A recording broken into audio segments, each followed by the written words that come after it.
And unto the angel of the church at Thyatira write, These things saith the Son of God, who hath his eyes like unto a flame of fire, and his feet like unto fine brass. Verse 19, I know thy works, and charity and service, and faith, and thy patience.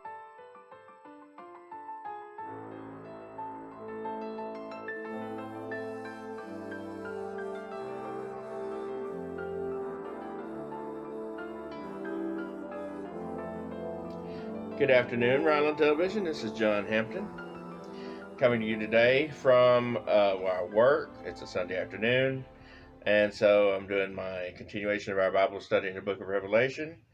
We're still in chapter 2, where John is writing to the 7 churches in Asia, which are representative of the 7 church ages.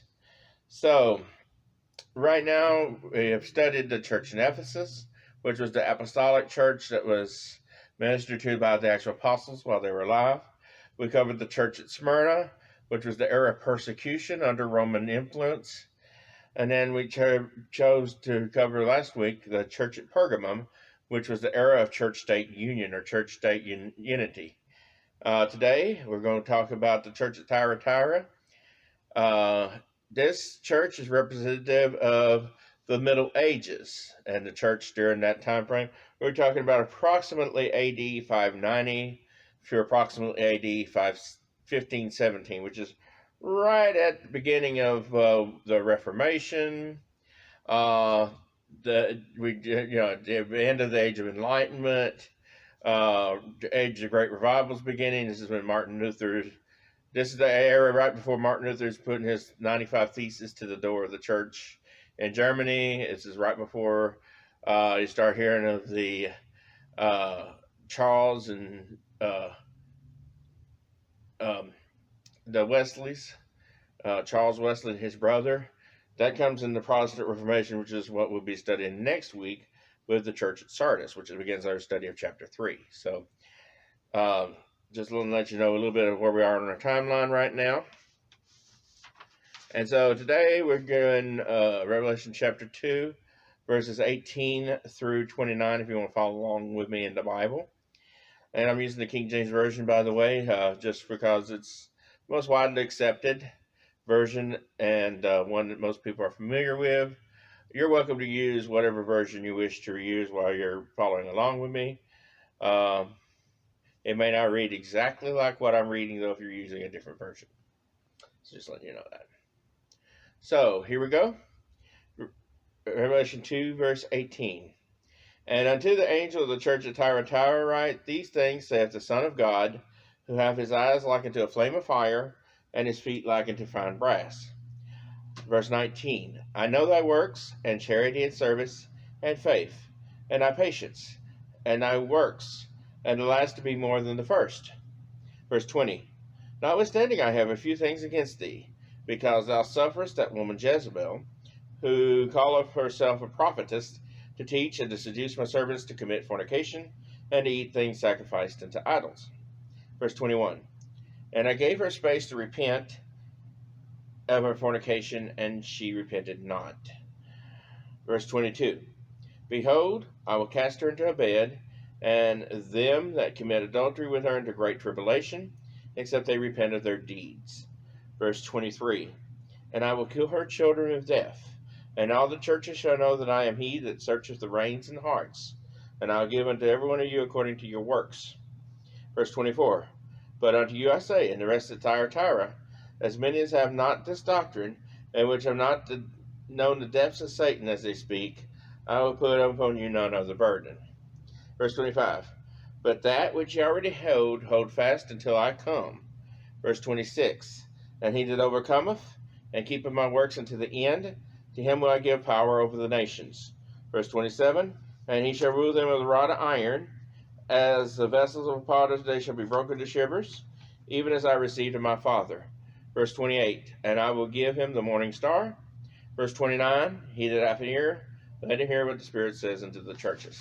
So now let's unpack this verse by verse and see what God is saying here. So verse 18. And unto the angel of the church of Thyatira write. So basically this is being written to the pastor of the church of Thyatira. the angel over the church at that time. Angels over the church during the age that is represented in the Middle Ages as well. These things saith the Son of God, which hath his eyes like a flame of fire, and his feet are like fine brass. Once again, John the Revelator is establishing that Jesus is the one saying all this. And so he's wanting to let people know that this is still Jesus talking here. Verse 19, I know thy works for the Lord, and charity, their heart to give to others, and service unto the Lord, and faith, their faith in God, and thy patience, self-explanatory, they were very patient people, and thy works, and the last to be more than the first. So they were not one of these folks that were always me. They're just looking at how can we benefit everybody as a group, and I'm humble enough, I'm going to let somebody go in front of me, kind of thing. Verse 20, notwithstanding I have a few things against thee. So he's going to say, hey, here's where y'all missing the mark. Y'all need to work on this. Because thou sufferest that woman Jezebel, which calleth herself a prophetess. So it could have been talking about someone literally named Jezebel in the church, or the spirit of Jezebel, which is a spirit of immorality that has plagued church and the world since the beginning of time. And of course, in this case, she's saying that she is a prophet of the Lord in doing all this. To teach and to seduce my servants to commit fornication. So she's leading people to do immoral things, you might say. And to eat things sacrificed to idols. Once again, the instructions in the Bible that we were, as Christians, Jewish people, anybody serving the Lord is not supposed to eat that sacrificed to a false god. Verse 21. And I gave her space to repent of her fornication, and she repented not. In other words, the Lord told her to repent, she didn't repent. Verse 22, behold, I will cast her into a bed. So he's saying, this is being interpreted, I'm going to make her sick, I'm going to make her invalid where she cannot move about, and them that commit adultery with her into great tribulation. So those that's been following her, doing their immoral things, they're going to have tribulation because of this. Except they repent of their deeds. So they do have a chance to get out of this by repenting. Verse 23. And I will kill her children with death. So he's saying her children will die. Literally and spiritually. And all the churches shall know that I am he that searches the reins and hearts. So he said, hey, by doing this, the church is going to know I can see what's in your heart when no one else can. And I will give every one of you according to your works. So in other words, if you've done good, you'll receive good. You'll reap good. If you've done bad, you'll receive and reap the bad. So as you sow, you'll reap. Or as one famous author put it, you've sown to the wind, and you'll reap the whirlwind. Verse 24. But unto you I say, and to the rest of Thyatira, as many as not have this doctrine, and which have not known the depths of Satan as they speak, I will put upon you none other burden. So he's saying, if you hadn't been kind of winnowed out, or let me put it a different way, if you've not been one of those that's followed after this spirit of immorality and deception, if you've kept the faith, I'm not going to put another burden on you that you don't already have. Verse 25. But that which ye have already held fast until it comes. So in other words, if you're already holding fast, hold fast until the Lord comes back, basically. Verse 26. And he that overcometh and keepeth my words to end, to him will I give power over the nation. So he's saying, if you overcome, if you stay in there to the end, God will give us power over the nations. Verse 27. He shall rule them with a rod iron. So it's not going to be a democracy. It's going to be a dictatorship, you might say, but a benevolent one commissioned by God the Father. As the vessels of a potter shall they be broken to shiver. So this is going to be those that's going to be going around breaking up the evil and the immorality in the world and replacing it with good, even as I received of my Father.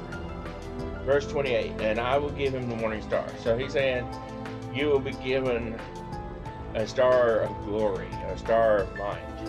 Goodness. Verse 29, he that hath an ear, let him hear what the Spirit says to the churches.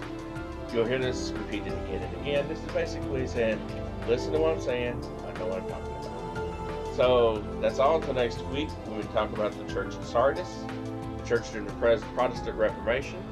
Until then, this is John Hampton for Rod on Television. Have a great day and God bless.